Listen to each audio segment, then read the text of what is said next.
This video contains news and analysis related to a recent terror attack in Kashmir.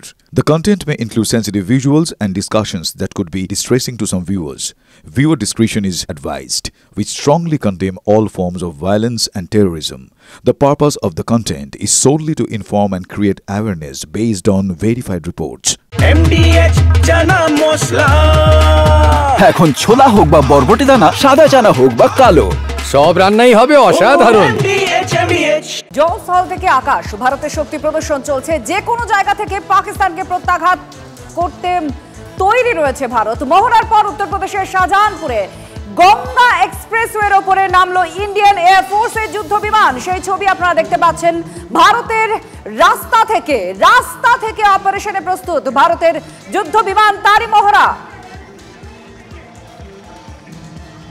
এই মুহূর্তে সেই ছবি আপনারা দেখতে পাচ্ছেন। গঙ্গা এক্সপ্রেসওয়ে অর্থাৎ একেবারে রাস্তা যেটা বলে, সেই রাস্তার উপরে নামছে ইন্ডিয়ান এয়ারফোর্সের যুদ্ধ বিমান। উড়ছে আর তার সঙ্গে সঙ্গে নামছে, অর্থাৎ এই উড়ান সম্পূর্ণভাবে ভারত কতটা তৈরি রয়েছে, বিমান বাহিনী কতটা তৈরি রয়েছে সেই ছবি স্পষ্ট করছে। যে কোনো রাস্তা অর্থাৎ রাস্তার উপরেই এই যুদ্ধ বিমান নামতে বা উঠতে প্রস্তুত রয়েছে, এতটাই অত্যাধুনিকভাবে তৈরি করা হয়েছে। ভারতের রাস্তা থেকেও যে পাকিস্তানের ওপরে যে কোনো রকম হামলা চালাতে পারে ভারত, তারই প্রস্তুতি ভারতের এই যুদ্ধ বিমানের মহড়ায়।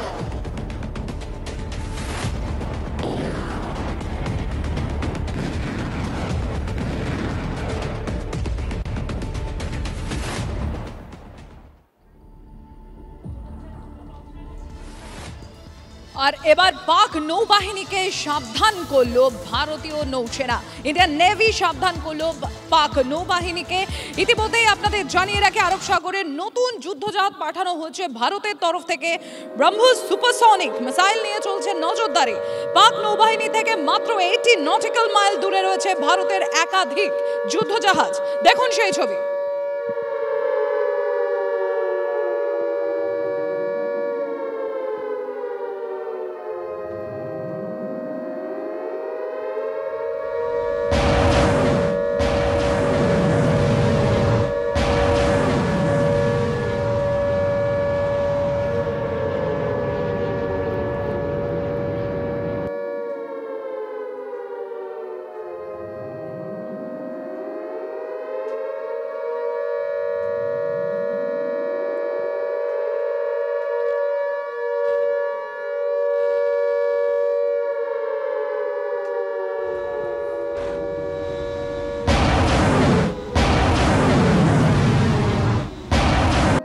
আর এই মুহূর্তে দুপুরের সুপার প্রাইম টাইমে একটা বড় খবর দিই আপনাদেরকে। পহেলগাঁওয়ে জঙ্গিদের ধরতে এবার এনআইএ জাল গোটাতে শুরু করলো। না, কোনো এনকাউন্টার নয়, জীবিত ধরতে চাইছে সেই সমস্ত জঙ্গিদেরকে। এনআইএ যেটা জানা যাচ্ছে, হত্যাকারী পাক জঙ্গিদের জীবিতই ধরতে চায়। 2 পাকিস্তানি লস্কর জঙ্গিকে জীবিত ধরার উপর জোর দিচ্ছে নয়াদিল্লি। আর কি জানা যাচ্ছে এক্ষেত্রে ভারতের কি স্ট্র্যাটেজি হতে পারে, সরাসরি জানবো আমাদের রিপোর্টার সিজার মন্ডল আমাদের সঙ্গে রয়েছেন। সিজার,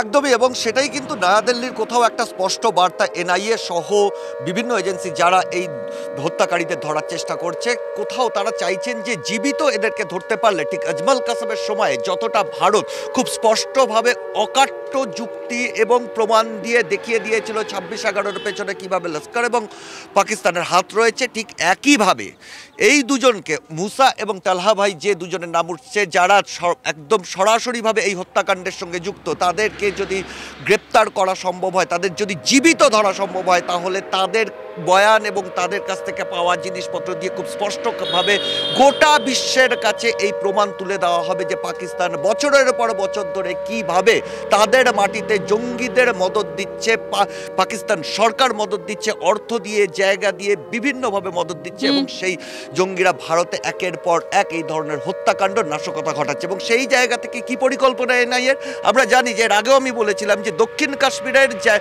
কিছু নির্দিষ্ট জায়গার মধ্যে এদের গতিবিধিকে ধীরে ধীরে কিন্তু সীমিত করে দেওয়া হয়েছে, কারণ চারদিক থেকে ক্রমাগত ঘিরে তাদের যে গতিবিধির জায়গাটা দক্ষিণ কাশ্মীরের পাহাড়ি এলাকা ঘন জঙ্গলের মধ্যে সীমিত করা হচ্ছে এবং প্রত্যেক দিন এক এক জায়গায় বিভিন্ন জায়গায় কন্টিনিউয়াস লাগাতার সার্চ অপারেশনের ফলে এই জঙ্গিরা তারা কিন্তু এক জায়গা থেকে আরেক জায়গায় পালিয়ে পালিয়ে বেড়াচ্ছে। এবং একদিকে যখন এই অপারেশন চলছে ঠিক তখন অন্যদিকে শ্রীনগর শহর হোক, অনন্তনাগ শহর হোক, অবন্তিপুরা শহর হোক, যে সমস্ত জায়গায় তাদের ওভারগ্রাউন্ড যারা ওয়ার্কার রয়েছে যাদের কাছ থেকে তারা লজিস্টিক সাপোর্ট পেতে পারে তাদের বাড়িতে তল্লাশি চলছে, তাদেরকে ডিটেইন করা হচ্ছে এবং যাতে কোনোভাবে জঙ্গলে বসে থাকা তুমি সঙ্গে থাকো।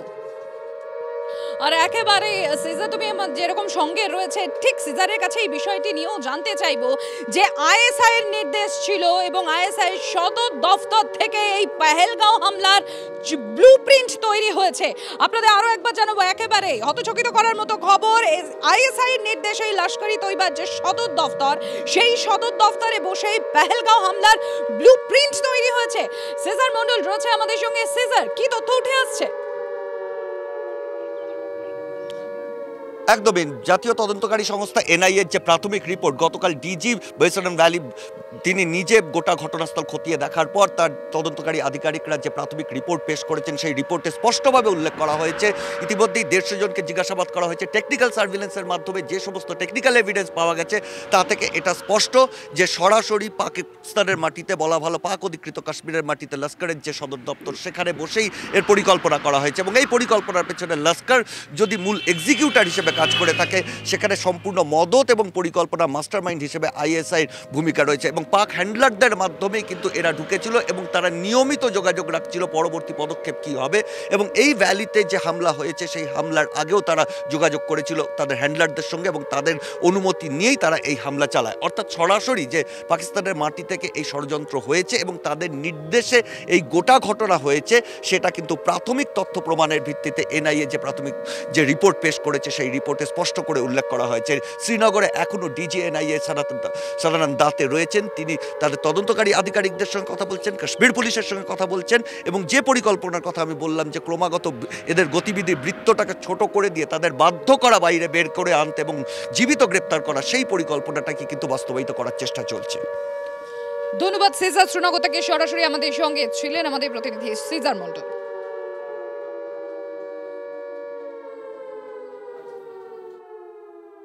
ফ্লেয়ার আপটা যেন পুরো ভারতবর্ষের মধ্যে ছড়িয়ে যায়, তার মানে হিন্দু মুসলমানের মধ্যে যেন একটা সোশ্যাল ডিস্টারবেন্স শুরু হয়ে যায় যেটা পরবর্তীকালে it would have been very difficult for the government to control. তাই এটা এনআইএ তারা অত্যন্ত দক্ষ ইনভেস্টিগেটিভ এজেন্সি, তারা নিশ্চয়ই খুঁজে বার করবে। আর শুধু তাই না, প্রায় 2000 ওভারগ্রাউন্ড ওয়ার্কার আছে জম্মু এন্ড কাশ্মীরের মধ্যে যারা sympathy towards Pakistan, sympathy towards terrorist, আর তাদের আরেকটা গ্রুপ আছে যারা বেসিক্যালি অ্যাকশন গ্রুপ অ্যাকশন করে, তারা হেল্প করে এই টেররিস্টদের। তা এটা এনআইএর অত্যন্ত গুরুত্বপূর্ণ একটা অবজারভেশন। এই মুহূর্তে একটা ব্রেকিং নিউজে নজর রাখতে হচ্ছে। রাজস্থান থেকে জালে পাক গুপ্তচর সংস্থা আইএসআই এর এক এজেন্ট, ধৃতর নাম পাঠান খান, পাকিস্তানের হয়ে চরবৃত্তির অভিযোগে জয়সলমীর থেকে গ্রেপ্তার করা হয়েছে পাঠানকে। 2013-এ পাকিস্তানে গিয়ে চরবৃত্তির ট্রেনিং নেয় এই অভিযুক্ত, ভারতে ফিরে আইএসআই কে লাগাতার তথ্য পাচার করার অভিযোগ। এই মুহূর্তের ব্রেকিং নিউজ। আরো বিস্তারিত জানতে কথা বলবো আমাদের সঙ্গে আমাদের সহকর্মী সায়ন্ত রয়েছে। সায়ন্ত, কিভাবে ট্র্যাক করা গেল এই আইএসআই এজেন্টকে? দেখো, মূলত এই আইএসআই এজেন্টগুলো সীমান্তবর্তী গ্রামগুলোতেই নিজেদের যাবতীয় আস্তানা গড়ে তোলে এবং এই আস্তানাতে থেকেই তারা সীমান্তে বিএসএফ হোক বা ভারতীয় সেনাবাহিনী হোক কীভাবে তারা নিজেদের নেটওয়ার্ক তৈরি করছে, কিভাবে কাজ করছে, এই গোটা বিষয়টি নিজেদের কাছে নেয়। সেইটাই মূলত এর কাল হয়ে দাঁড়ালো, যেটা সেনাবাহিনী সূত্রে খবর যে এর রিসেন্ট মানে যেই পেহেলগাঁও ঘটনার পর থেকে এর গতিবিধি আরও সন্দেহজনক হয়ে দাঁড়িয়েছিল এবং এই যে বিভিন্ন জায়গা থেকে সেনাবাহিনী এবং বিএসএফের বিভিন্ন কাজকর্মে খোঁজ দিচ্ছে সেটাও মূলত সেনাবাহিনীর কাছে চলে এসেছিল। এরপরই তাকে ট্র্যাক করা শুরু হয় এবং ট্র্যাক করতে জানা যায় যে আইএসআইয়ের কাছ থেকে সে ট্রেনিং নিয়ে এসেছিল বছরখানেক আগে এবং তারপর এখানে এসে নিজের আত্মীয় আত্মীয়র পরীক্ষা, তার যে একজন আত্মীয় রয়েছে তার পরীক্ষা দেবে এখানে, সেই মতো তার টিচার হিসাবে সে এখানে থাকতে শুরু করে। এরপরই তাকে এই কিছুদিন আগে পেহেলগাঁও ঘটনার পর তার বিভিন্ন নথিপত্র বাইরে যাচ্ছিল, বিএসএফ বিভিন্ন তথ্য বাইরে যাচ্ছিল বলে সন্দেহজনক হিসেবে ধরা পড়ে বিএসএফের র্যাডারে। বিষয়টি সেনাবাহিনীকেও বিষয়টি জানানো হয়। এরপরই এই পাঠান খানকে পুলিশ ধরলো এবং সেনাবাহিনীর কাছে তথ্য পেয়েই পুলিশ অ্যাকশন নেয়। মূলত যেটা জানা যাচ্ছে, গত কয়েক বছরের একাধিক তথ্য তার বাড়ি থেকে উদ্ধার হয়েছে এমন কিছু সন্দেহজনক বইপত্র, যেগুলো মূলত আইএসআই পাকিস্তানি যারা জঙ্গি রয়েছে তাদের কাছেও থাকে। মূলত যেগুলো যোগসূত্র বা যে তথ্যগুলো সে জোগাড় করতো সেগুলো এখানে নথিবদ্ধ করে রাখতো, তারপর সেগুলোকে আইএসআইয়ের কাছে পাচার করতো বলে সেনাবাহিনী সূত্রে খবর। তাকে গ্রেপ্তার করা হয়েছে। আর এবার পাকিস্তানকে করা বার্তা স্বরাষ্ট্রমন্ত্রী অমিত শাহ। তিনি বলেছেন যে 27 জনকে খুন করা হয়েছে, তারা যেন না ভাবে, সন্ত্রাসবাদীরা যেন না ভাবে যে তারা যুদ্ধে জিতে গিয়েছে, কারণ প্রত্যেককে খুঁজে খুঁজে বের করে শাস্তি দেওয়া হবে, সন্ত্রাসবাদকে নির্মূল করা হবে বললেন অমিত শাহ।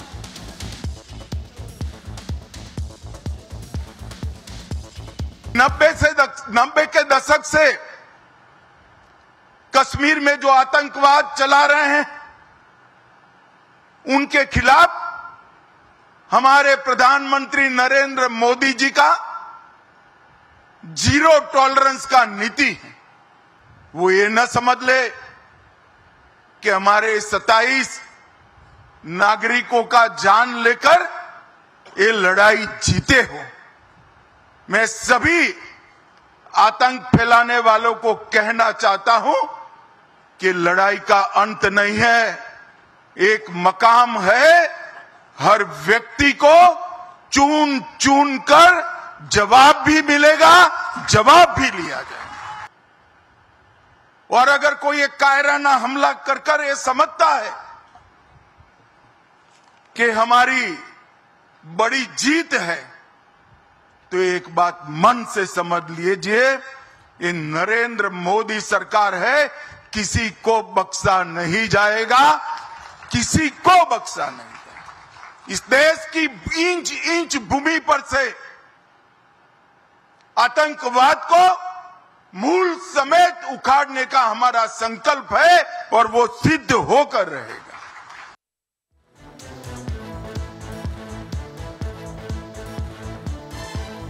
পাকিস্তানের ওপর চাপ আরো বাড়লো, তার কারণ পাকিস্তানের জঙ্গি ঘাঁটি গুঁড়িয়ে দিক ভারত। পাকিস্তানের ওপর চাপ বাড়িয়ে এমনই মন্তব্য মার্কিন ভাইস প্রেসিডেন্ট জেডি ভান্সের। জঙ্গি দমনে ভারতকে সব রকম সাহায্য করতে ইসলামাবাদকে পরামর্শ আমেরিকার।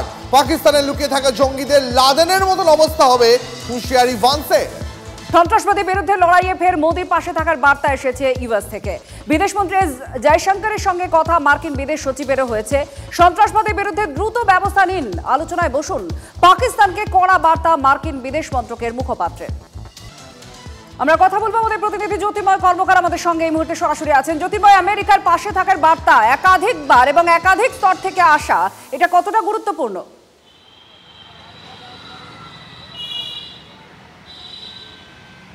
দেখো, প্রথম থেকেই ভারত যে চেষ্টা করছে, আন্তর্জাতিক মঞ্চে ভারত দীর্ঘদিন ধরে যে অবস্থান নিচ্ছে যে পাকিস্তানের মাটিকে রাষ্ট্রীয় মদতে বরাবর সন্ত্রাসবাদের জন্য ব্যবহার করতে দেওয়া হচ্ছে এবং পাকিস্তানকে এই কারণের জন্যই আন্তর্জাতিক মঞ্চে বারবার ধরে বিচ্ছিন্ন করায় এবং তাদেরকে একেবারে সিলেক্টিভ ওয়েতে তাদের বিরুদ্ধে পদক্ষেপ গ্রহণের জন্য ভারত আবেদন জানাচ্ছে।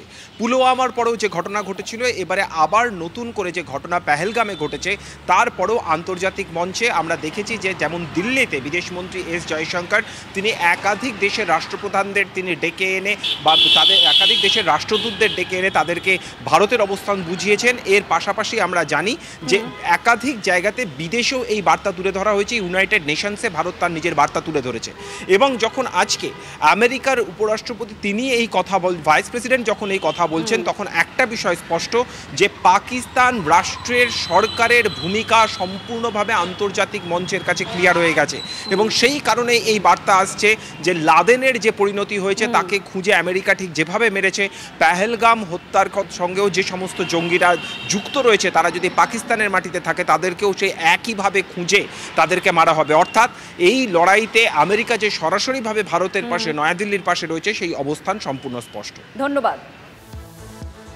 আর এবার পাকিস্তানকে ভাতে মারতে জোড়া ফলায় শান ভারতের। ইসলামাবাদের উপর এবার ফাইন্যান্সিয়াল স্ট্রাইক হানতে চলেছে ভারত। সুমন মহাপাত্র রয়েছেন আমাদের সঙ্গে। সুমন, ঠিক কিভাবে এই ফাইন্যান্সিয়াল স্ট্রাইক হানতে চলেছে ভারত, ডিটেলস চাইবো। দেখো, ভারত ইতিমধ্যে ডিপ্লোম্যাটিক স্ট্রাইকটা করে ফেলেছে সিন্ধু জলচুক্তি সাসপেন্ড করে। এবার কিন্তু একটা ফিনান্সিয়াল স্ট্রাইক অপেক্ষা করছে পাকিস্তানের জন্য। তার কারণ FATF এর যে ধূসর তালিকা রয়েছে সেই ধূসর তালিকা থেকে পাকিস্তান বাদ পড়েছিল, গ্রে লিস্ট থেকে তারা বেরিয়েছিল। ভারত কিন্তু তাদেরকে দরবার করতে চলেছে যাতে ফের পাকিস্তানকে গ্রে লিস্টে রাখা হয়। এর ফলে পাকিস্তানের উপর কিন্তু একটা বড় বিপর্যয় নেমে আসবে। তার কারণ আন্তর্জাতিক অর্থ ভাণ্ডার থেকে $700 কোটি পাকিস্তান একটা ভাতা পাচ্ছিল, একটা এড পাচ্ছিল। সেই প্রস্তাব এসছে জুলাই 2024-এ। ভারত কিন্তু এই আন্তর্জাতিক অর্থ ভাণ্ডারকে বলবে যে এই টাকা নিয়ে পাকিস্তান জঙ্গিদের মদদ দেয়, তাই তাদেরকে এই টাকা যেন দেওয়া না হয়। আর এই টাকা না পেলে পাকিস্তান কিন্তু ভাতেও কোথাও একটা মারা পড়বে। এবং সেই জায়গায় একদিকে যখন গ্রে লিস্টেড হতে চলেছে পাকিস্তান, তেমনি আন্তর্জাতিক অর্থ ভাণ্ডারের কাছ থেকে $700 কোটি, অনেকটা অ্যামাউন্ট, সেই টাকা যদি পাকিস্তান না পায়, ভারত সেই প্রস্তাব নিয়ে যাচ্ছে আন্তর্জাতিক অর্থ ভাণ্ডারের কাছে, তাহলে কিন্তু ভারত জোড়া ফলা ফেলছে পাকিস্তানের দিকে। এটাকে ফিনান্সিয়াল স্ট্রাইক তকমা দিচ্ছেন বিশেষজ্ঞরা। ইতিমধ্যে ডিপ্লোম্যাটিক স্ট্রাইক হয়ে গেছে, ফিনান্সিয়াল স্ট্রাইকের দিকে ভারত এগোচ্ছে।